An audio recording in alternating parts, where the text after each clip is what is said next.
Artigo 53. A inserção de dados no sistema informatizado oficial será a mais completa e abrangente possível, o que tem muito sentido, né? Então você vai fazer a inserção de dados para você conseguir identificar da melhor forma o processo, né? De modo que todas as ocorrências do processo físico constem no ambiente virtual. Então todas as ocorrências do processo físico constem do processo virtual, do processo não, mas do ambiente virtual.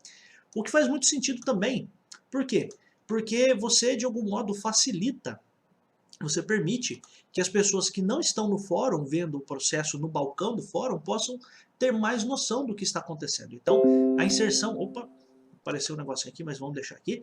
A inserção de dados no sistema informatizado será mais completa e mais abrangente possível, de modo que todas as ocorrências do processo físico constem no ambiente virtual, formando um banco de dados que servirá de memória permanente. Tranquilo, né? Então, a ideia é essa, é você também colocar um retrato mais fiel possível do que está acontecendo dentro do processo físico, colocar também no ambiente virtual, cadastrar isso. Então, o advogado vai lá e junta uma petição sobre alguma coisa, cadastra isso no ambiente virtual, tá?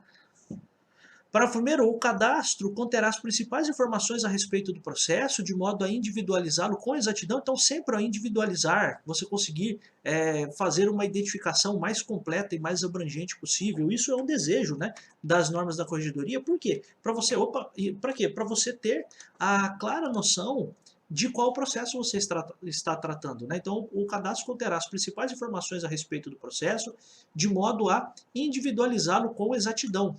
Então, qualificação das partes e eventuais representantes, advogados, respectivos números de OAB, valor da causa, tal. Então, o mais completo possível esse cadastro, tá? Para você conseguir realmente individualizar, você conseguir identificar aquele processo, tá? As anotações de movimentação processual devem ser fidedignas. Então, também parece dizer o óbvio, né? Claras e atualizadas, de forma a refletir o atual estado do processo e garantir a utilidade do sistema. Então, mesma coisa. Então, se você tem lá uma movimentação, o processo saiu de onde você trabalha, do ofício, da vara, e vai para a mesa do juiz, vai para a conclusão, é lógico que isso precisa ser anotado ali no ambiente virtual, tá? Então, para você refletir o atual estado do processo. Parágrafo 3º, o arquivamento de auto será precedido, vem antecedido da conferência e eventual atualização do cadastro, para que nele figurem os dados necessários à extração da certidão. Então, o arquivamento dos autos, então quando você for fazer o arquivamento, o que você faz? Você dá uma conferida ali no processo para verificar se tem alguma coisa para ser atualizada no cadastro. Pensa o seguinte, uma pessoa, durante o processo, mudou o nome, né? Então, a pessoa se casou, ou se divorciou, alguma coisa assim, ou tem algum outro problema ali, mudou o documento, seja lá o que for, né? Tem documentos que dão para ser mudados. Então, você, quando for fazer o arquivamento, você faz uma atualização para quê?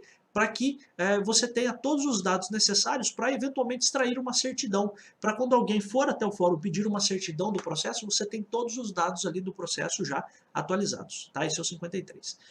54, constarão do sistema informatizado. Então aqui a gente tem coisas que devem constar, né? Então olha só, nos processos cíveis de família e sucessões, da fazenda pública, de infância e juventude, de acidentes do trabalho, do juizado especial civil, o quê? Coisas básicas, ó, número do processo, o nome, a qualificação do autor e réu, a natureza do feito, a data da distribuição, o número, o livro e as folhas do registro da sentença, quando adotado, quando se adota esse livro de registro de sentença, o inteiro teor de pronunciamentos judiciais, então decisões, despachos, decisões interlocutórias, acórdãos, anotações sobre recursos, a data do trânsito em julgado, o arquivamento, data e caixa e outras observações que se entenderem relevantes.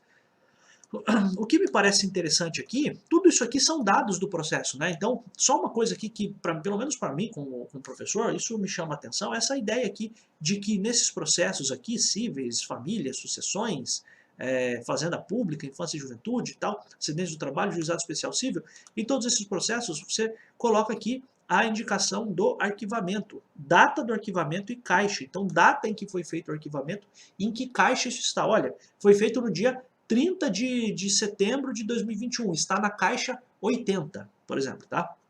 E ainda outras observações que se entenderem relevantes, tá? Aqui, ó, procedimentos criminais, procedimentos do júri e do juizado especial. Então aqui a gente está falando, esses feitos aqui são feitos cíveis, né? Basicamente, né?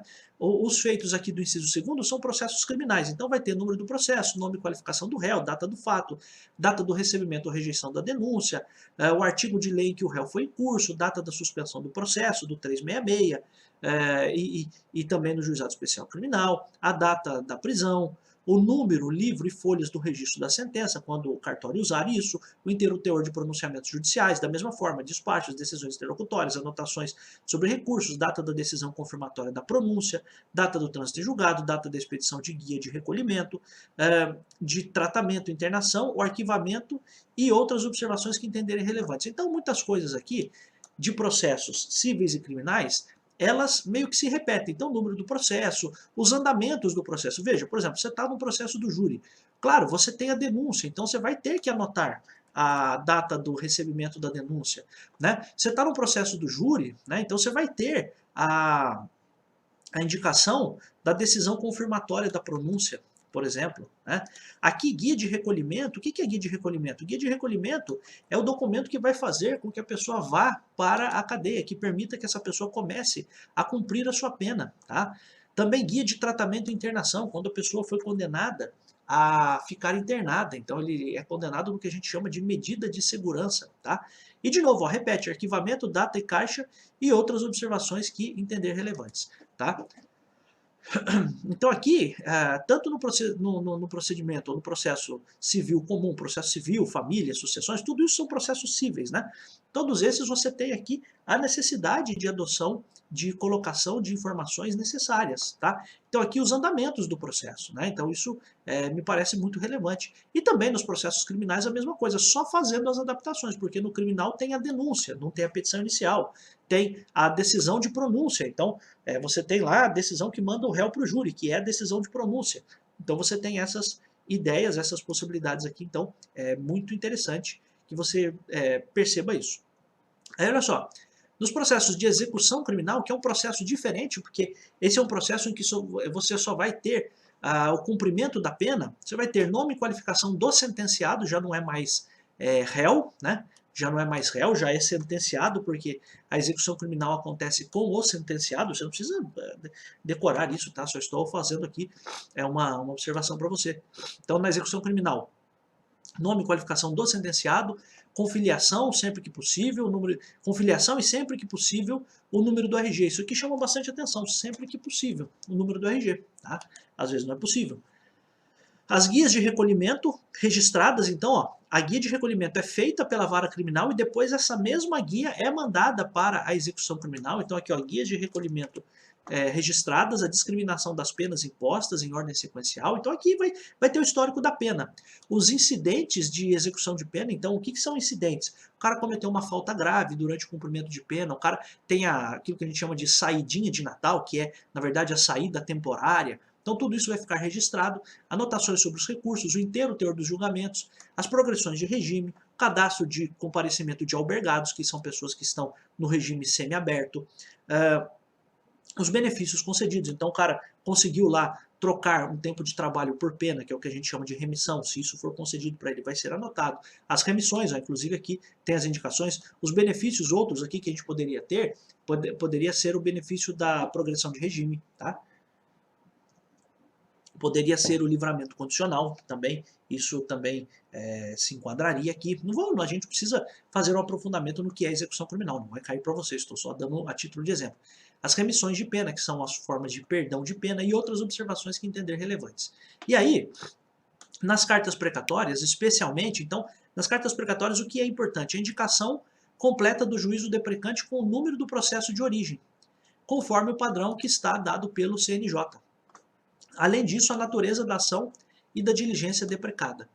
Então, olha só, o que chama atenção aqui para uma eventual pergunta de concurso é nas cartas precatórias, o que é que deve ter, né? Quais são os cadastros que a gente deve ter? Especialmente, ó, então não é só, então você poderia ter uma questão assim, nas cartas precatórias devem conter exclusivamente. Exclusivamente é porque só aquilo precisa conter. Aqui o especialmente é as coisas principais, podem existir outras, tá? Então indicação completa do juízo deprecante com o número do processo de origem, Também a indicação da natureza da ação, então que ação é? É uma ação de alimentos, é uma ação de busca e apreensão, é uma ação de uso capião, e a diligência deprecada. Então o que a pessoa está querendo? É uma intimação? É uma citação? O que é? Tá? Então esse é o ponto. Todos os litisconsortes, intervenientes e terceiros interessados, bem como seus representantes, serão cadastrados. Então todo mundo que intervier no processo deve ser cadastrado. Então todo mundo, litisconsortes, as pessoas que estão ali.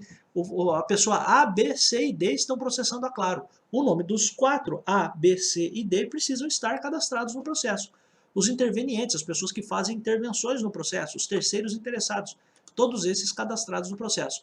Não será admitida a exclusão de parte do processo, procedendo-se a sua baixa quando necessário. Então não vai ser admitida a exclusão de parte do processo. Vai ser dada baixa a indicação de que aquela pessoa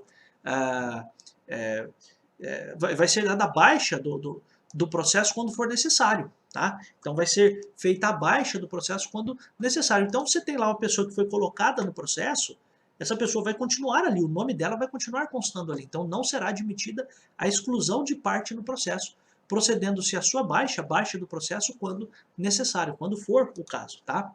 55. A qualificação das partes, então o que é qualificação? Você colocar os dados da pessoa, né? Qualificar é fazer isso. Então a qualificação das partes será lançada no sistema informatizado oficial da forma mais completa possível. De novo, essa expressão, da forma mais completa possível, com os seguintes dados disponíveis nas postulações iniciais ou intermediárias. Então postulações iniciais são as petições iniciais. Então de onde eu vou tirar os dados para fazer os cadastros? Da petição inicial ou das petições intermediárias, tá? Então, petição inicial ou petições intermediárias, que são outras petições que não são a petição inicial. Então, olha só, com relação às partes nos procedimentos cíveis e autores de ação penal privada, então sempre pessoas com advogados no processo, se for pessoa natural, o nome completo, número de inscrição do CPF, nacionalidade, estado civil, profissão, bem como endereço residencial ou domiciliar completo, inclusive CEP. Tranquilo.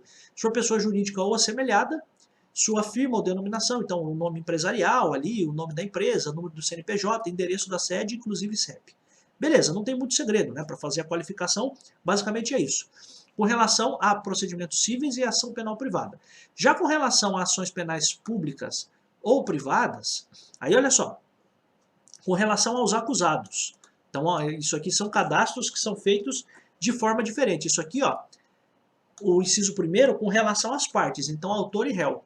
Já no inciso segundo, a gente está falando de acusados, então só os réus, né? Então, se for pessoa natural, nome completo, afiliação, nome, data de nascimento, nacionalidade, naturalidade, cor, sexo, estado civil, profissão, endereço completo da residência e trabalho ou dos locais em que o réu possa ser encontrado, acompanhados do respectivo CEP, bem como se houver o número de CPF, número do RG, RGC, disponível na folha de antecedentes do réu, tá? Então é um registro geral de condenado, né? E além de outros nomes e alcunhas utilizados pelo acusado. Então o cara tem lá o nome de Dedé, de Pedrinho Matador, sei lá, seja lá o nome que for. Então você vai colocar no cadastro, então fulano de tal, vulgo Pedrinho Matador, por exemplo, tá?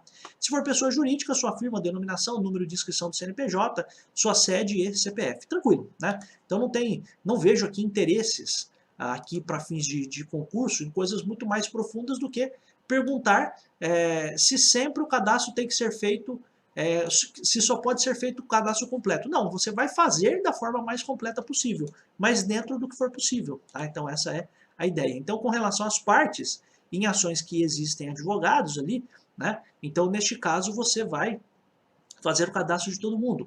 Já com relação aos acusados nas ações penais, sejam elas públicas ou privadas, aí neste caso você vai, inclusive o que chama bastante atenção é isso aqui, colocar os nomes e alcunhas. Alcunhas são apelidos, tá?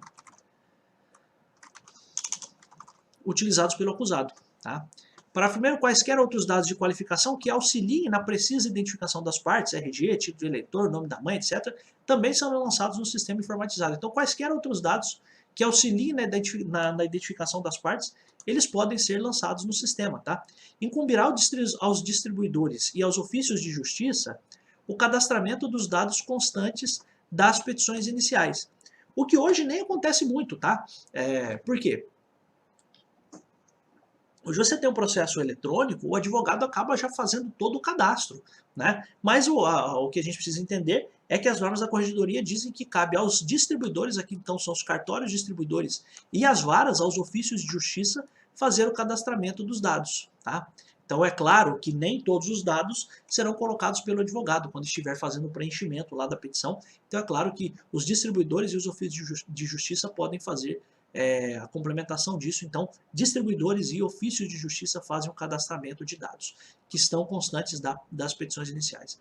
As vítimas identificadas na denúncia ou queixa e também as testemunhas de processo criminal, sejam essas da acusação, defesa ou comuns, terão suas qualificações lançadas no sistema informatizado oficial, exceto quando, ao darem conta de coação ou grave ameaça, após deferimento do juiz, pedirem para não haver identificação dos seus dados de qualificação e endereço. Então aqui chama bastante atenção. Então, vítimas e testemunhas, sejam elas da defesa, da acusação, ou comuns, ou seja, da acusação e da defesa, essas pessoas podem pedir ao juiz para que os seus dados sejam excluídos. Então, olha só, isso aqui tem muito interesse para concurso. Isso aqui, veja só, a regra é a de que vítimas e testemunhas, seja de que lado for, também terão qualificação inserida no sistema.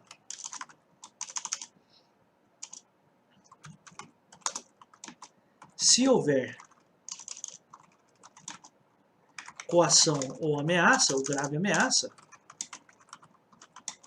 o juiz pode autorizar que não exista, que não seja feita a identificação dos dados, de seus dados, vamos colocar assim. Tá? Tranquilo, mas acho que é relevante falar. Tá? Os dados obrigatórios previstos no artigo 55 serão apresentados pelos requerentes na petição inicial e pelos requeridos na primeira oportunidade de postulação em juízo, contestação, juntado de procuração, pedido de vista, enfim, quando essas pessoas se manifestarem pela primeira vez. Então, os dados obrigatórios do artigo 55, então são esses dados aqui, é claro, o que é aquela coisa, né? É obrigatório constar, mas se não tiver, não vai impedir que a pessoa entre com o processo, tá? Então, eu quero que você tenha essa noção, né? Aqui as normas dizem dados obrigatórios, mas entenda, dados obrigatórios é o seguinte, se você tiver, você é obrigado a colocar no processo. Se você não tiver, tudo bem, paciência, né?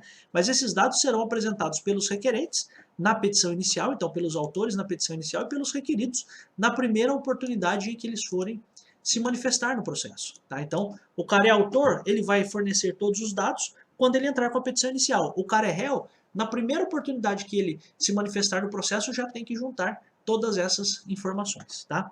Não se impõe a obrigação prevista nesse artigo para as ações nas quais essas exigências comprometam o acesso à justiça conforme prudente arbítrio do juiz a quem for distribuído o feito.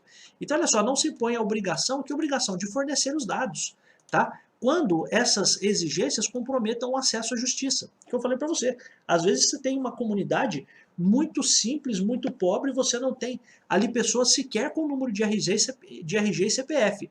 E a Defensoria Pública, por exemplo, precisa entrar com uma ação para proteger aquelas pessoas de uma eventual demolição das casas, etc. e tal. Então veja, se você não tem os dados, ou se conseguir esses dados compromete o acesso daquela pessoa à justiça, não coloca, tá? Vamos ter bom senso, tá? Também não se impõe a obrigação de apresentar todos esses dados quando a parte não estiver inscrita no CNPJ ou no CPF, caso em que deverá firmar declaração expressa nesse sentido, respondendo pela veracidade da afirmação. Então, se você vai processar alguém e a pessoa não tem CNPJ, a pessoa não tem CPF, você, como advogado, declara que a pessoa não tem CPF ou CNPJ para que você não precise colocar mais nenhum outro dado ali. Tá? Em qualquer hipótese prevista no parágrafo 1º, caberá às partes o fornecimento de outros dados conducentes à sua perfeita individualização. Por exemplo, RG, título de eleitor, filiação, para que o ofício de justiça efetue o devido cadastramento. Então é aquela coisa, né? Você tem um cara lá que porventura ele não tem número de CPF, por exemplo, mas tem um RG, tá? Ah, não tem um RG, tem título de eleitor? Ah, não tem também. Então é o seguinte, ó, qual que é o seu nome? Ah, meu nome é fulano de tal. Qual que é o nome da sua mãe? Ah, minha mãe chama fulano de tal. Então coloca o nome do cara e vai identificar ele pelo nome da mãe, por exemplo, tá? Então, é claro que outros dados são necessários de serem fornecidos, por quê? Para você fazer a identificação, individualização. O objetivo é que você tenha clareza. Olha, eu vou processar uma pessoa. Eu preciso saber que eu estou processando, e a pessoa precisa saber que está sendo processada, logicamente. Então, essa informação precisa chegar para essa pessoa, né? Então, por isso que você fornece os dados para você conseguir chegar na pessoa certa, tá? Então, essa é a ideia. 57. Nos ofícios de justiça, o registro e controle da movimentação dos feitos realizar-se-ão exclusivamente pelo sistema informatizado oficial. Então, nos ofícios de justiça, nas varas, o registro e o controle da movimentação, registrou a movimentação ou fez o controle da movimentação exclusivamente pelo sistema informatizado oficial. Proibidas a elaboração de fichário por nome do autor e utilização de fichas individuais materializadas em papel ou constante de outros sistemas informatizados. Cara, tô dizendo isso porque talvez você não saiba, né? Antigamente você ia no fórum, né? O advogado ia no fórum, queria ver lá um processo. O pessoal não pegava o processo ou não ia no sistema olhar. Eles abriam uma caixinha assim e lá na caixinha tinha uma ficha com o nome do cara, com o nome do processo ali e tal. E naquela caixinha você puxava assim um cartãozinho e tinha lá os andamentos do processo. Isso era o que acontecia. Isso, né, eu fui estagiário do Ministério Público em 2003, fui servidor em 2005, né?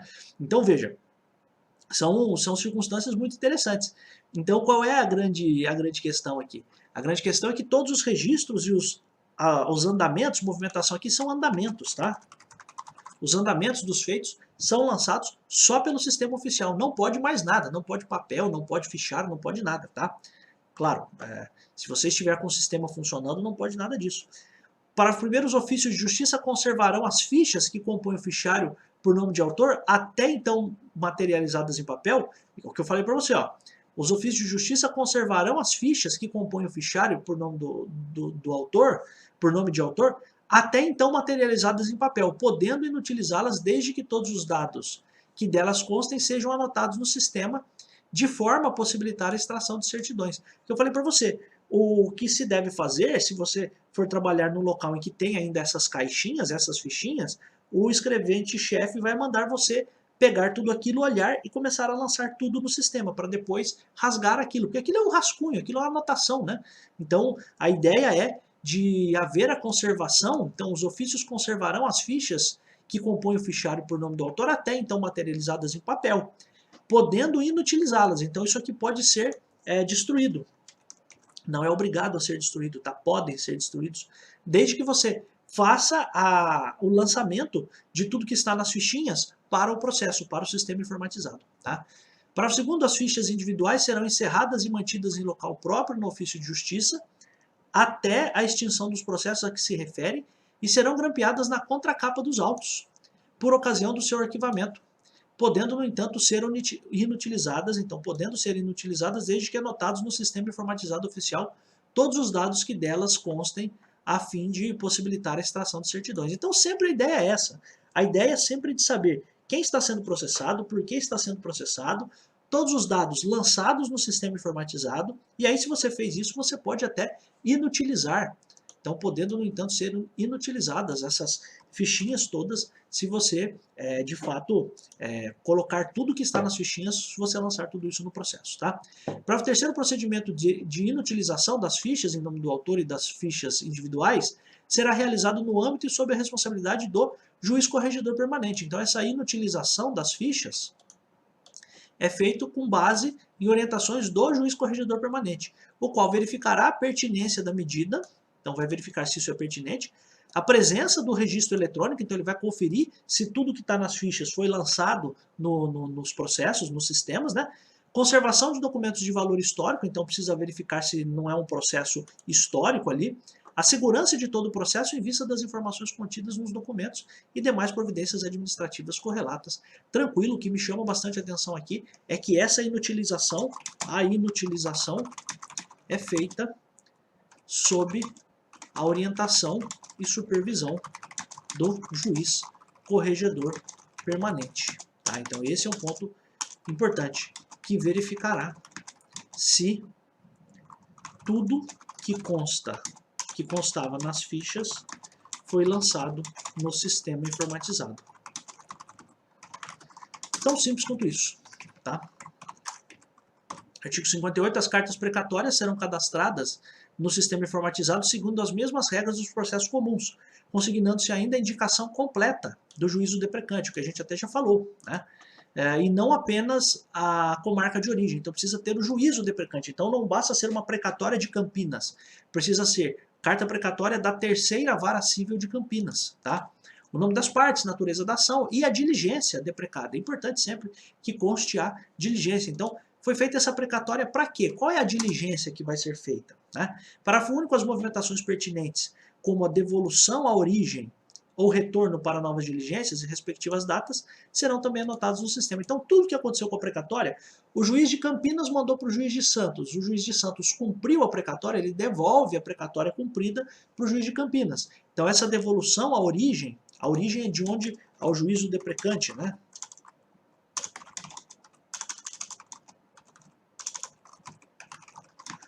Ou então o retorno dos autos para fazer uma diligência, ou ainda, né, com essas, a devolução por si só, né, então a devolução ou retorno para novas diligências e as respectivas datas em que isso aconteceu, tudo isso vai ser anotado no sistema. A ideia sempre, meus amigos, guarde isso, a ideia é de transparência, a ideia é de você ter toda a clareza suficiente para você olhar para um processo e saber do que se trata. Tá? A extinção do processo em caso de improcedência total da demanda por força do acolhimento de impugnação do devedor ou em razão de estabilização de tutela, a extinção do processo de execução por força de procedência dos embargos do devedor serão cadastrados no sistema diretamente pelo ofício de justiça assim que as respectivas sentenças tiverem transitado em julgado ou quando retornarem de superior instância com trânsito em julgado. No mais, a extinção será cadastrada apenas quando encerrado definitivamente o processo. Então, olha só, nada restando a ser deliberado ou cumprido pelo ofício de justiça, sentença ou acordo, considerando-se isoladamente para tanto a ação principal, a ação declaratória incidental, a oposição, os embargos do devedor e os embargos de terceiro. Então, embargos do devedor, a execução fiscal, a adjudicação, a alienação e a arrematação. O ponto aqui, tá? Para não confundir sua cabeça, que eu quero que você entenda, ó, casos de improcedência total da demanda. Por acolhimento de impugnação do devedor. Então o devedor estava lá no cumprimento de sentença, fez a impugnação e o juiz acolheu a sua impugnação.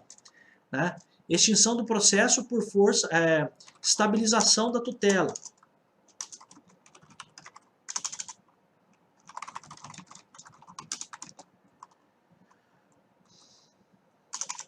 Ou ainda, extinção do processo por embargos do devedor, por procedência, né? Dos embargos do devedor. Isso aqui acontece quando? Isso aqui é na execução de título extrajudicial. Então, o devedor fez os embargos e ganhou os embargos. Então, também, ó, extinção do processo por procedência dos embargos do devedor.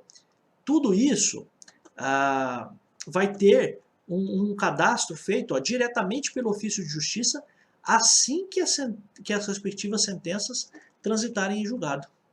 Então são feitas essas anotações, esses cadastros diretamente pelo ofício de justiça assim, ou seja, no momento, tá? Assim aqui significa no momento em que as respectivas sentenças transitarem em julgado. Nos outros casos, no mais, a extinção será cadastrada apenas quando encerrado definitivamente o processo. Tá? Nada restando a ser deliberado. Tal. Esse é o ponto. Tá? Então, qual é a grande questão aqui? Quando a gente estiver tratando de improcedência total da demanda por acolhimento de impugnação do devedor, estabilização da tutela. Você lembra o que é estabilização da tutela? Tutela antecipada, antecedente, que foi dada pelo juiz e não houve recurso. A tutela se estabiliza, o juiz extingue o processo. Lembra-se disso, né? Então, nessa situação, nessas três situações aqui, a ideia qual é? A ideia é de que quem faz O cadastro é o ofício diretamente e no momento do trânsito em julgado. Nos demais casos, você ainda vai ter que esperar mais um pouco. Então, um ponto importante é que para estes casos aqui você faz assim que as respectivas sentenças transitarem em julgado. Ou seja, diretamente no momento do trânsito em julgado. Então, transitou em julgado, você já vai lá e faz o cadastramento. Então, vamos lá, no artigo 60, que a gente está vendo, a gente vai ver uma situação, vou explicar para você antes de a gente ler o artigo. Existem alguns processos que eles são feitos e eles ficam no fórum, depois vão para o arquivo, etc e tal, como a gente até já viu em outras aulas sobre arquivamento de processos, etc. Alguns outros processos, eles são entregues para a parte. Então, a pessoa faz o processo, terminou o processo, o juiz autoriza que o advogado pegue aquilo, que a parte pegue aquilo e leve para casa, leve para o seu escritório e fique com isso em definitivo com esse processo. Tá? Então, o que diz o artigo 60? Ó, a entrega definitiva dos autos de... E aqui tem os processos em que isso acontece. Ó. Isso aqui são processos, tá? Notificação, interpelação, protesto, produção antecipada de provas. Quando os processos ainda tramitarem sob a forma física, será cadastrada pelo ofício de justiça no sistema informatizado e em campos distintos, e aí observada a permanência em cartório durante um mês para extração de cópias pelos interessados no caso de produção antecipada de provas. Então aqui algumas coisas importantes. Então estes processos aqui, notificação, interpelação, protesto ou produção antecipada de provas, se eles estiverem tramitando de modo fisicamente, no papel ainda, o que vai ser feito? O escrevente vai fazer o cadastro dessa entrega, então olha, estou cadastrando aqui que eu entreguei para a parte, para o advogado, vou fazer o lançamento disso no sistema informatizado, beleza, né? Então será cadastrada pelo ofício de justiça, que o ofício de justiça é onde você vai trabalhar, na vara, tá? Ali na serventia judicial. E aí tem uma observação, que com relação ao processo de produção antecipada de provas, isso ainda deve permanecer ali no cartório por pelo menos um mês para extração de cópias, tá? Então esse é um ponto importante. Acho que isso aqui seria uma pergunta que poderia ser feita em concurso relacionada a o que acontece com os processos de notificação, interpelação, protesto e produção antecipada de provas. Eles são devolvidos, eles são entregues em definitivo para os interessados, sendo que no caso de processo de produção antecipada de provas, esse processo ainda vai ficar no cartório por um mês para permitir a extração de cópias para os interessados, tá? Artigo 61, ele está em verde porque ele já foi alvo de perguntas em concurso, né? E aqui o que a gente está falando dentro do 61? De coisas que competem aos ofícios, às varas, né? Então coisas básicas, cadastrar diretamente os dados das pessoas, depois se tiver alguma retificação, alguma alteração, fazer essa alteração, tranquilo. Aqui, esse aqui é um ponto importante, o inciso segundo, na hipótese de expedição de certidão de homonímia, a inserção no sistema informatizado de eventuais dados de qualificação não lançados no sistema. Isso aqui chama atenção por quê? O que é a certidão de homonímia? Então, pensa lá, um cara que se chama José da Silva. Aí a polícia para ele e diz o seguinte, ó, você está preso porque você está respondendo a um processo e tal. Fala, não, eu nunca fui no fórum nem para ser testemunha, nunca tive nenhum problema.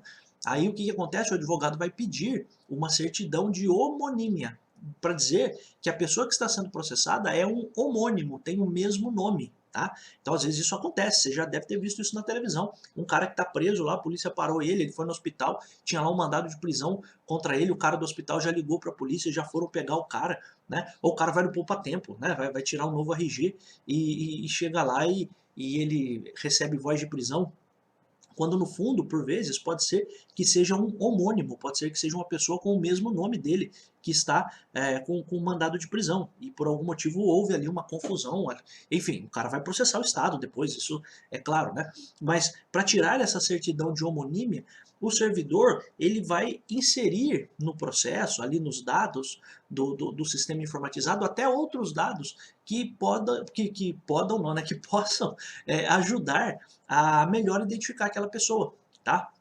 Então esse é um ponto importante. Ó. Na hipótese de expedição de certidão de homonímia, que é essa certidão para dizer que existe um processo com uma pessoa com o mesmo nome, um processo de uma pessoa homônima, né, vai ser feita a inserção no sistema informatizado oficial dos eventuais dados de qualificação ainda não lançados. Então pode ser que seja o nome da mãe, seja o nome do CPF, o número do CPF, o número do RG, enfim, coisas que ainda não estavam no sistema, tá? Então esse é o ponto. Também cadastrar o deferimento da tramitação prioritária, né? Então o servidor ele cadastra se o processo está correndo com uma tramitação prioritária. Quem que tem tramitação prioritária? Idosos, pessoas com deficiência, portadores de doenças graves, ou então é cadastrado também o reconhecimento de qualquer benefício processual. Desculpe, a alguma das partes. Professor, o que é um benefício processual? Você lembra que lá no processo civil, se a gente estivesse falando de um processo físico, de advogados, de réus com advogados diferentes, de escritórios diferentes, que o prazo seria contado em dobro, e que isso não se aplicaria se a gente estivesse falando de 2 réus e um deles fosse revel? Então, aqui é o benefício processual, por exemplo, benefício processual do prazo em dobro para contestação. Então, o escrevente também cadastra a tramitação prioritária. Então, o processo, como é que eu sei que um processo tem uma tramitação prioritária? Se for até um processo, se fosse um processo físico, haveria ali uma etiquetinha no processo, ali uma etiqueta preta, uma etiqueta azul, uma etiqueta vermelha, dependendo do que for, uma etiqueta amarela, tá? Então, mas isso também tem que ser cadastrado no sistema, tá? Então, o escrevente faz, o servidor faz esse cadastro, o ofício de justiça ali, faz esse cadastro de tramitação prioritária e de qualquer benefício processual. E também faz as alterações do sistema, tranquilo aqui, tá? Aí olha só, na hipótese do inciso 2º, que é esse cadastro de certidão de homonímia, tratando-se de feito não cadastrado, a providência será precedida, então a expedição da certidão vai ser precedida do específico cadastramento. Então, você cadastra o feito, o processo, né, que existe, e depois faz a certidão, tá? Então isso é um ponto relevante, eu acho que seria até óbvio, mas eu acho que as normas da corregedoria, por vezes, elas têm essa função de ser óbvia realmente, de falar coisas que podem parecer óbvias, mas como óbvio não existe, é preferível que você fale, né? É claro, se eu vou fazer uma certidão de uma pessoa relacionada a um processo, se o processo não está cadastrado, é claro que eu primeiro preciso cadastrar o processo para depois fazer a certidão, mas tranquilo. Para o segundo, o segredo de justiça poderá ainda, isso a gente já viu em processo civil até, e já viu também nas normas, né?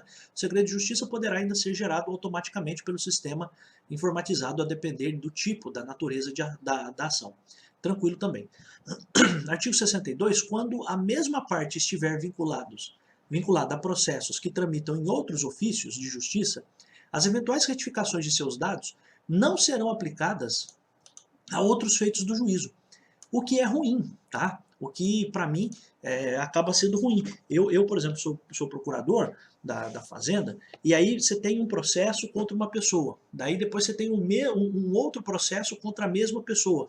E aí o que acontece? A pessoa mudou de endereço. Então, em um processo ela está com um endereço, em outro processo ela está com outro endereço. O que deveria acontecer? Desculpe, hoje a minha garganta está meio ruim, mas vamos aqui. O que deveria acontecer? O que deveria acontecer fez a alteração de endereço num lugar, que isso valha para os outros processos, mas não é o que acontece, tá? Então, guarda isso, parece contraintuitivo, parece um negócio que mais prejudica a eficiência do que colabora com a eficiência, mas é o que dizem as normas. Então, se a mesma parte estiver em outros processos, então pensa que o cara tem um processo na primeira vara civil de Santos e na segunda vara civil de Guarulhos. O cara mudou o endereço na vara civil de Santos, isso não vai ser refletido na vara civil de Santos. Tá? Então, se você mudou o endereço no lugar, você não vai ter o reflexo disso, a alteração do cadastro por um outro processo. Tá? Então é isso. Ó. A mudança de cadastro acontece só para aquele processo. O que é muito estranho, mas é o que dizem as normas da corregedoria. Tá? Então a mudança de cadastro de dados aqui, né, só acontece só para aquele processo, não muda para outros, não muda o cadastro que está em outros ofícios, em outras varas, tá? O que é muito estranho, mas é o que dizem as normas da corregedoria, tá? Aqui, veja só, classificadores e livros obrigatórios. Acho que vale a pena você ler, tá? Não acho que isso aqui é o que tem maior preferência do seu examinador para perguntar numa prova. Mas ó, os ofícios de justiça possuirão os seguintes livros, né? Livros em brochura, né? Livro de visitas e correições, livro de protocolo de autos e papéis em geral, registro de feitos administrativos, então sindicâncias, procedimentos disciplinares, representações, registros das decisões terminativas proferidas em processos administrativos, em feitos administrativos e pertinentes à corregedoria permanente. Tranquilo. Acho interessante você ler aqui, porque pode ser que, por vezes, exista aqui uma indicação para que você, uma questão para que você indique o livro que não está na lista, né? Então, por isso que é importante que você pelo menos leia, né? Livro de visitas e correições. Ó, visita e correição tem aqui, ó. E corregedoria permanente, né? São coisas que, de certo modo, caminham juntos, né? Decisões terminativas em processos administrativos e feitos administrativos e protocolos de autos e papéis em geral. Tá? Então são livros obrigatórios que estão nos ofícios de justiça, dentro da vara. Tá? Então você vai chegar na vara, quando você for trabalhar, o seu chefe vai falar, ó, esse aqui é o livro de visita, esse aqui é o livro de protocolo, esse aqui é o livro de registro de feitos, etc. Tá? E aí, o 64 tem mais interesse para concurso, porque olha só, os ofícios de justiça manterão também, inciso 1º, livro de carga de mandados. E aqui é o ponto importante. Então, livro de carga de mandados. Só não vai ter esse livro de carga de mandados quando existir o que antigamente se chamava de central de mandados, ou uma seção administrativa de distribuição de mandados. Então, pensa o seguinte, se no fórum existir uma central de mandados, vou colocar entre aspas, tá? Porque não se chama assim, mas só para você entender. Um local onde ficam concentrados todos os mandados de todas as varas, é dispensado o livro de cargas de mandados. É isso, tá? Que eu quero que você entenda. Tá? Então, o livro de carga de mandados, a não ser que exista uma seção administrativa de distribuição de mandados.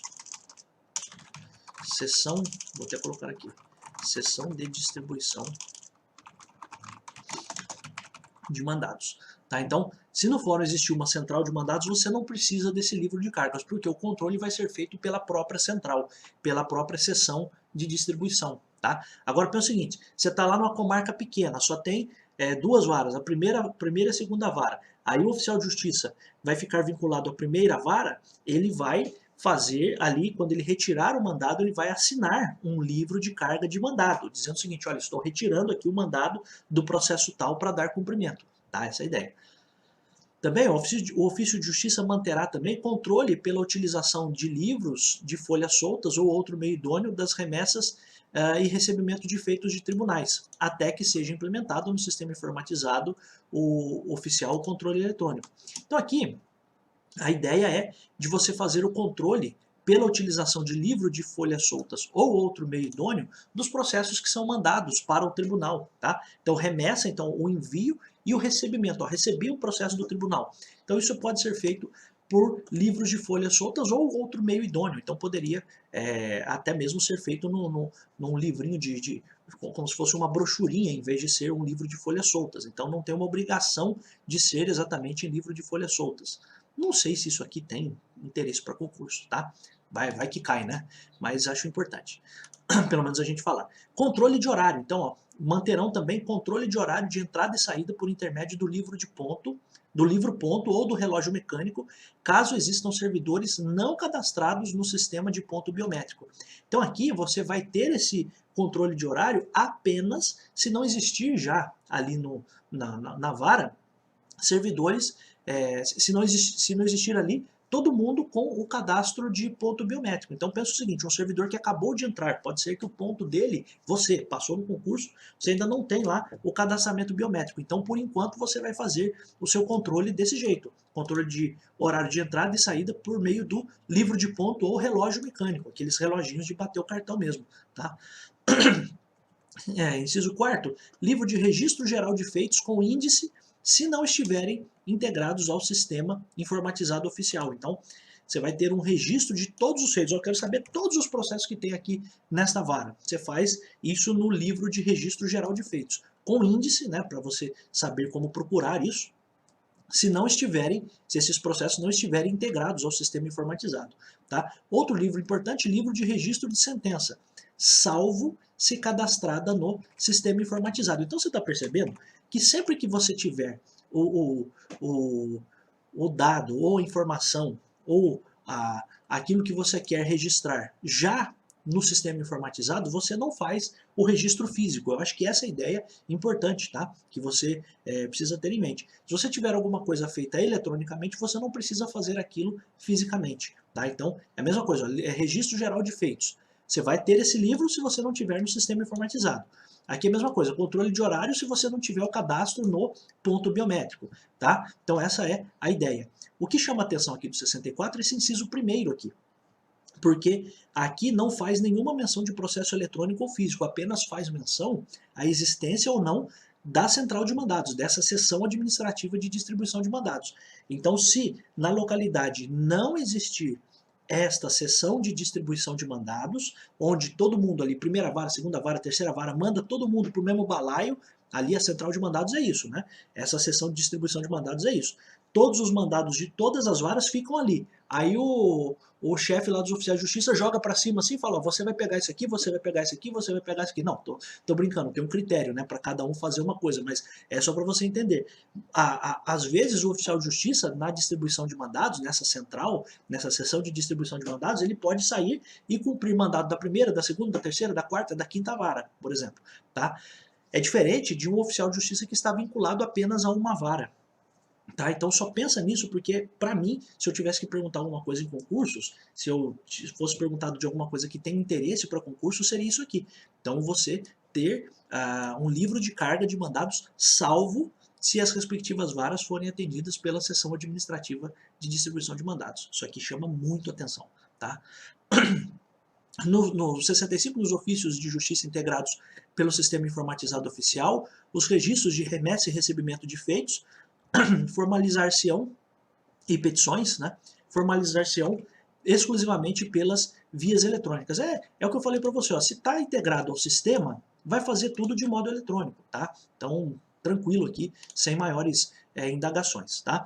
Agora a gente indo para o artigo 67, ó, livro de visitas e correções. Será organizado em folhas soltas, iniciado por termo padrão de abertura, tal, beleza, sem maiores problemas, formado gradativamente pelos originais das atas de correções e visitas realizados na unidade. Então, o que significa? Você tem as correções feitas e você vai registrar isso no livro. Tá? E é formado gradativamente pelos originais das atas. Lembre-se, né? Quando você tem a visita correcional, você tem a própria correção ordinária ou extraordinária, é feita ali uma ata. Então isso é colocado ali no livro, tá?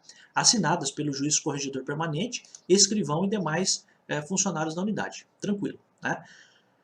Aí, meus amigos, olha só, o parágrafo segundo, para mim, tem bastante interesse, né? Então, primeiro, vamos ler o parágrafo primeiro. Diz assim, os originais das atas que vão formar esse livro de visitas e correções serão numeradas e chanceladas, carimbadas, né, pelo escrivão judicial, após sua anexação ao livro. Beleza. O que chama a atenção, parágrafo segundo, ó. O livro de visitas e correções não excederá 100 folhas. Então, o máximo que vai ter no livro de visitas e correções é 100 folhas, salvo determinação judicial em contrário, ou para manutenção da continuidade da peça correcional, podendo, nestes casos, ser encerrado por termo contemporâneo à última data. Então, o livro vai ser encerrado pelo último ato que for juntado, com mais ou menos folhas. Então, olha só, aqui, isso aqui tem muito interesse para concurso. Então, livro de visitas e correções, se a gente fosse colocar, até 100 folhas. 100 filhas não, né? 100 folhas. Pode passar de 100 ou pode ter menos de 100, a depender de autorização judicial para não prejudicar a compreensão do que está acontecendo em relação à correção. Porque é o seguinte, você está lá com a correção, você está colocando, e aí o negócio iria até a página 108, né? Então ele é até a 100, mas imagine que isso iria até a página 108. Cara, você vai cortar, você vai quebrar esse documento, pegar uma parte dele e colocar no livro, aí abrir um outro livro para colocar o restante, não tem lógica, né? Então você já coloca, deixa passar da 100, deixa ir até a folha 108, para você não perder a exata compreensão do que está acontecendo ali, né? Então essa é a ideia, tá? Então isso aqui tem muito interesse para concurso, tá? Então, para mim, se eu fosse examinador, isso aqui tem cara, cheiro e jeito de concurso, tá? 69, ó. A carga e descarga de autos entre os usuários internos do sistema informatizado serão feitas eletronicamente. Então, entre os usuários internos, então quem que é o usuário interno? Então pode ser o escrevente, pode ser o juiz, então tudo isso é feito eletronicamente e controlado exclusivamente por intermédio do sistema. E aí tem onde são registrados no campo próprio envio, recebimento e devolução. Tranquilo. Então veja só, entre pessoas de dentro da vara, o envio e devolução de autos, ou seja, carga e descarga de autos, será feito eletronicamente. É isso que eu quero que você entenda, tá? Aí olha só, primeiro, para usuários externos, Ministério Público, Defensoria, Procuradorias, as cargas serão efetuadas no sistema informatizado e terão recebimento automático, devendo ser impresso o relatório da carga em 2 vias para que haja o lançamento efetivo do recebimento pelo destinatário, com posterior arquivamento no classificador previsto no artigo 75. Então, o que eu quero que você entenda é que, neste caso, para usuários externos, a carga e descarga de autos é feita no sistema informatizado, mas depois é impressa para ser arquivada impressa em 2 vias, vou até colocar, impressa em 2 vias para ser arquivada, tá? Em classificador próprio. Tá? Então isso é um ponto importante também, que pelo menos para mim teria interesse para concurso. Tá? Poderá o juiz indicar o servidor autorizado a receber no sistema informatizado as cargas de autos remetidos à conclusão. Olha que coisa louca, né? Que aqui a gente está falando do juiz autorizar um servidor a receber as cargas de processo que são mandados para ele, juiz. Então, olha só, poderá o juiz indicar servidor autorizado a receber no sistema informatizado as cargas de autos remetidos à conclusão. Então, será o servidor que primeiramente vai olhar os processos que foram para o juiz dar a decisão. Tá? Então, esse é um ponto interessante. Tá? E aí, claro, a disponibilidade do sistema, as cargas vão ser feitas no papel e, restabelecendo isso, você volta para o controle eletrônico. Tranquilo, tá? Olha só, o livro de carga de mandados, que a gente até já falou na parte de cima, ali no começo, né, aqui dos livros, né, livro de carga de mandados. Então, olha só, o livro de carga de mandados poderá ser desdobrado em número equivalente ao dos oficiais de justiça em exercício, dando-se um para cada qual. Então, cada oficial de justiça poderia ter o seu próprio livro. Serão também registrados no livro de carga de mandados as petições que, por despacho judicial, sirvam como tal. Então, também é registrado ali no livro de carga de mandados as petições que servem como se fosse mandado. Às vezes o juiz diz o seguinte, ao invés de a vara de ofício judicial fazer o mandado, a própria petição serve como mandado. Essa é a ideia, tá? As cargas receberão as baixas, então dizer o seguinte, o cara devolveu, a baixa é provar que o cara devolveu, né, da baixa no sistema, na presença do interessado sempre que possível ou por este exigido, né? Às vezes, geralmente, o advogado, quando tem um estagiário, ele já orienta o estagiário, olha, quando você for até o fórum, peça para dar baixa na sua frente, para depois a vara não me ligar cobrando, dizendo que não recebeu o processo. Eu acabei de entregar, então eu quero que já dê a baixa ali naquele momento, tá? Quando não utilizada a carga eletrônica, será lançada a certidão nos autos mencionando a data da carga e da restituição. Tá? Então, se não foi uma carga eletrônica, o servidor vai fazer ali uma certidão, certifique do fé de que o processo saiu em carga no dia tal e foi restituído, devolvido em tal data. Tá? Aí, olha só, para fins de concurso, o artigo 74 tem bastante interesse também. Ó. Os livros em andamento, os livros em andamento ou findos serão bem conservados em local adequado e seguro dentro do ofício de justiça, devidamente ordenados, quando for o caso, encadernados, classificados ou catalogados. Aqui é o ponto, ó. O desaparecimento e a danificação de qualquer livro, então o livro sumiu, serão comunicados imediatamente ao juiz corregedor permanente e a sua restauração será feita desde logo. Então, duas informações aqui que dão o senso de urgência, né? Então, desapareceu o livro ou foi danificado, imediatamente se comunica ao juiz corregedor e de imediato já se inicia a restauração, sob a supervisão do juiz e com os elementos já existentes. Tá? Aí outro ponto, ó, após revisados e decorridos 2 anos do último registro efetuado, os livros de carga de autos e mandados, desde que reputados sem utilidade para conservação em arquivo pelo escrivão judicial, poderão ser inutilizados, mediante prévia autorização do juiz corregedor permanente. Então tem várias coisinhas aqui que poderiam sim ser perguntadas em concurso. Então, que livros podem ser inutilizados? Que livros podem ser inutilizados? Livros de cargas de autos e mandados. Tá? Aí, depois de 2 anos do último registro e autorização do juiz corregedor permanente. Tá? Então, questões importantes aqui.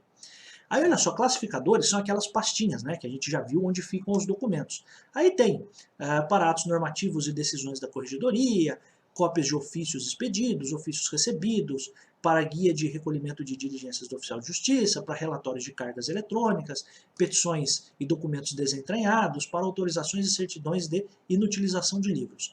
Para fins de concurso, chama bastante atenção o artigo 80. Ó, na lavratura de atos, termos e requisições, ordens, autorizações, informações, certidões ou traslados, que constarão de livros, autos do processo ou papéis avulsos, excluídas as capas as autuações e as capas, serão observados os seguintes requisitos. Então, olha só, aqui a gente está falando de um padrão, né? A escrituração aqui é você ter um padrão. Então, o papel utilizado terá fundo inteiramente branco ou ser reciclado. A escrituração será feita em vernáculo. Em vernáculo é em língua portuguesa, preferencialmente por meio eletrônico, com tinta preta ou azul indelével. Os numerais serão expressos em algarismos e por extenso. Isso aqui chama bastante atenção também.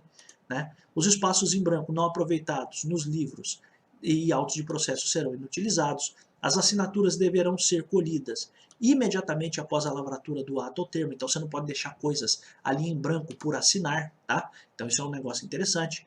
Aí outra coisa, na escrituração serão evitadas, então, coisas para evitar. Entrelinhas, erros de digitação, omissões, emendas, rasuras, borrões, anotações de sem efeito. Então, deve ser evitado isso, né? Anotações a lápis nos livros ou autos de processo, mesmo que a título provisório. Né? Antigamente, o pessoal pegava o processo no fórum, tinha um monte de coisa escrita a lápis, é um negócio estranho, né?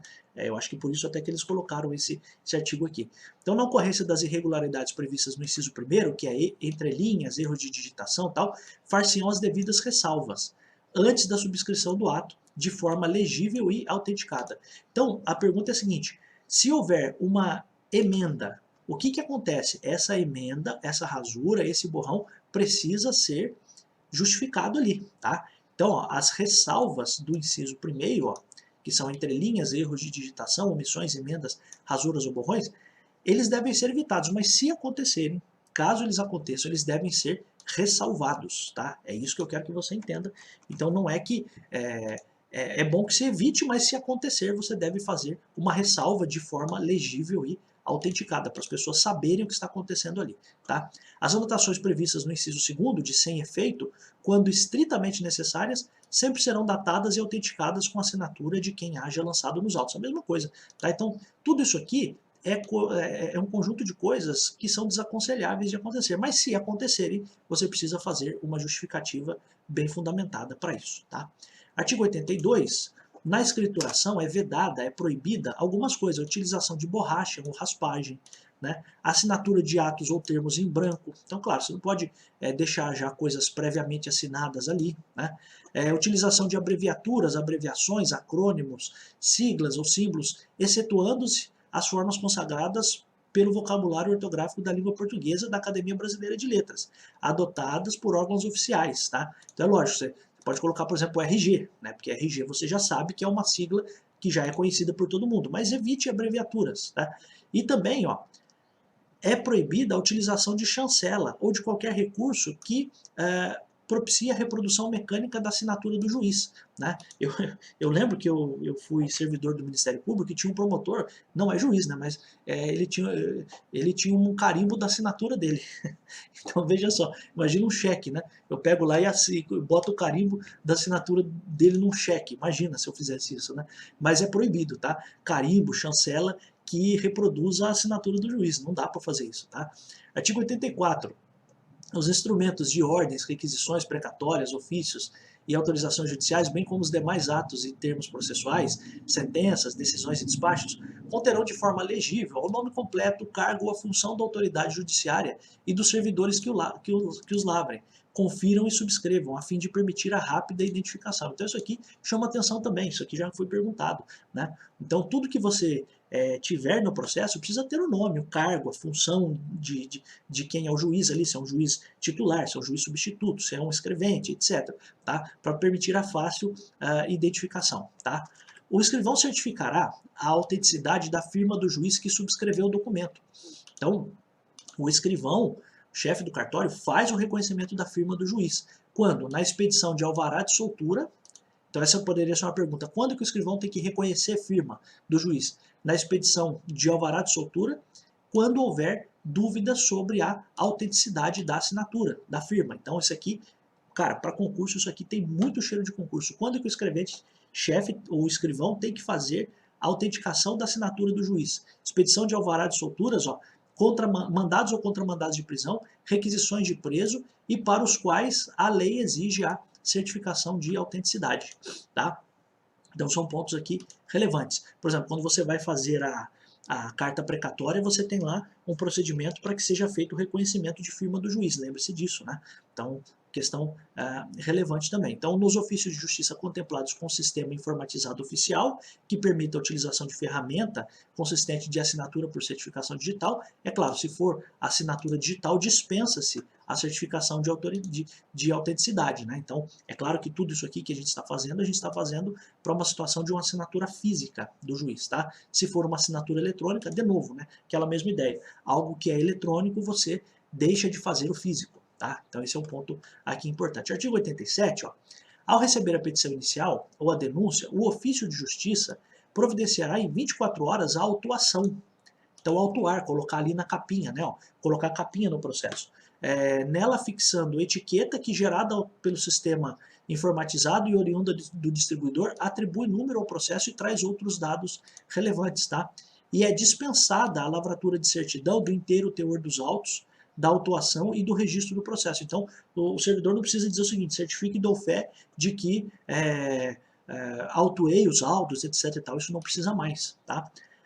89. Os autos de processo não excederão 200 folhas. Cara, presta atenção, porque isso aqui poderia dialogar com aquele outro artigo do livro de visitas e correições, né? Que é de 100 folhas. Ó. Que tem aqui a indicação de ser 100 folhas, ó, livro de visitas e correções até 100 folhas. Agora, para os autos, isso é importante, para você não se confundir, para os autos de processos não excederão 200 folhas em cada volume, salvo determinação judicial expressa em contrário, ou para manter peça processual com seus documentos anexos, podendo, nesses casos, ser encerrado com mais ou menos folhas. É a mesma coisa. Então, a regra é 200 folhas. Mas, se para você manter o raciocínio você precisa diminuir as folhas, o juiz autoriza. Se precisar, para manter o raciocínio, aumentar as folhas, o juiz também autoriza. Tá? O encerramento e abertura de novos volumes serão certificados em folhas regularmente numeradas, prosseguindo-se a numeração sem solução de continuidade no volume subsequente. Então você continua. Então, página terminou na 200, o próximo já é o 201, no próximo volume, por exemplo. Tá? Então esse é um ponto importante. Artigo 92. É proibido aos ofícios de justiça receber e juntar petições que não tenham sido encaminhadas ao setor de protocolo. Então as petições precisam passar pelo setor de protocolo, salvo quanto às petições de requerimento de juntado de procuração apresentadas diretamente ao ofício de justiça, caso em que o termo de juntada mencionará essa circunstância. Então, requerimento de juntada de procuração ou subestabelecimento pode ser feita a juntada diretamente ali na vara, ou quando houver, em cada caso concreto, expressa decisão fundamentada do juiz, dispensando o protocolo no setor próprio. Por exemplo, naquela situação, a gente até já viu, de processos eletrônicos que estão tramitando fisicamente porque o sistema está indisponível. Aí, neste caso, lembre-se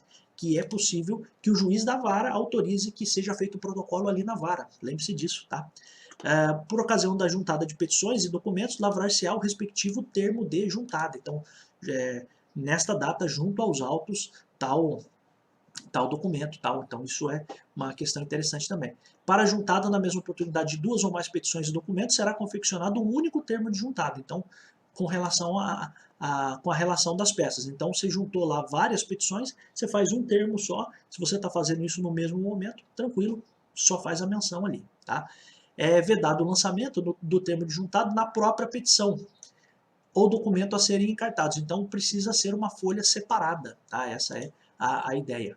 Tá? Aí o artigo 95, que chama bastante atenção também, ressalvado o disposto no artigo 140, é proibido o lançamento de termos no verso de petições. A mesma coisa, ó, vedado o lançamento de termos no verso de petições, documentos e guias, devendo ser usada, quando necessária, outra folha, com inutilização dos espaços em branco. A mesma coisa que a gente acabou de falar aqui, por isso que eu já pulei para esse aqui, para você entender. Tá? São vedados o lançamento de cotas marginais ou interlineares nos autos, isso a gente já viu até lá no processo civil, né? E, artigo 97, deverá ser feita a conclusão dos autos no prazo de 1 dia e executados os atos processuais no prazo de 5 dias. Isso é uma questão interessante também. Então, ó, conclusão em 1 dia, e cumprimento dos atos determinados pelo juiz em 5 dias, tá? Isso aqui tem muito cheiro de concurso, né? Aí os juízes atenderão preferencialmente a ordem cronológica, então preferencialmente, não é obrigado, mas ele deve preferir a ordem cronológica, tá? Artigo 98, constarão dos termos de movimentação dos processos a data do efetivo encaminhamento dos autos e, sempre que possível, o nome por extenso dos juízes, representantes do MP, advogados e aqueles a quem se refiram.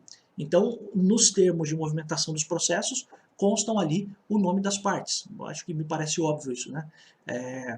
São vedados, sob qualquer pretexto, termos de conclusão ou de vista sem data, ou ainda a permanência dos autos em cartório depois de assinados os termos. Ou seja, você não pode mandar um termo de vista sem a data. Então, ou ainda, termo de conclusão, mandei para o juiz, mas em que data? Em qualquer data. Por quê? Porque o juiz também sofre este controle, né? Ele também tem essa obrigação, este dever de dar as decisões, é claro. Ele não vai ser punido por isso, mas a própria lei, o próprio Código de Processo Civil diz que ele tem que fazer ali as decisões nos prazos estabelecidos. Pode até dobrar, como a gente viu já no processo civil, mas esse é o ponto, tá? Se o juiz recusar-se a assinar a carga, né, consignar-se-á no assentamento da carga. Então, isso vai ser consignado. Ó, todas as conclusões do juiz serão anotadas no sistema informatizado, acrescendo-se a carga em meio físico eletrônico, somente quanto aos autos conclusos que não receberem despacho ou não forem sentenciados até o final do expediente do dia. Nenhum processo será entregue com termo de vista a promotor de justiça ou advogado sem prévia assinatura no relatório de carga eletrônica. Então, sempre você perceba que você vai entregar um termo de vista. O termo de vista é para que a pessoa se manifeste ali no processo. A conclusão é para que o juiz dê uma decisão. Você precisa ter a data, você precisa registrar isso. Então, não pode ser um negócio solto, tá bom, meus amigos?